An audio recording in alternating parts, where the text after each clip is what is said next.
मोरी पानी पवन रे वृक्षलता जीव जंतु अच्छी समस्ते बड़ होती आपण मत धनुतीर मारे मो मन दुख ना किंतु जो गछ पछपटे छिड़ा होकरी लुचि लुचि मत धनुतीर मारिदेले सी वृक्षटा केड़े बेईमान ता राज्यर रजा को मारे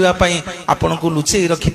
मु आज मला बेले से वृक्ष को अभिशाप दौची से वृक्षटा भारी मिठा भारी फुले तार पाद ठारू मुंड पर्यंत समग्र शरीर पिता हो जाऊ जी ताकू पाटी लगेब समस्ते ताकू थू थू करंतु प्रभु रामचंद्र तथास्तु करदेले जीवाको बाहरी वृक्षटी गोड़ तले पड़गला कहला ठाकुरे भल आपण जी आपण स्त्री की आनिबे मते बाली अभिशाप देला मो कथा बुझिकी जातु से प्रभु रामचंद्र से वृक्ष को कुंडई पकेले कहले मन दुख करना रे वृक्ष मन दुख करना तोते जेमिति आज बिना कारण रे बाली अभिशाप देइछि तोर समग्र शरीर पिता हो जाइछि तो भार मु नेबी रे काली जेते बेले कली जुग रे जगन्नाथ अवतार नेबी समग्र जगत तते लिम्ब लिम्ब बोली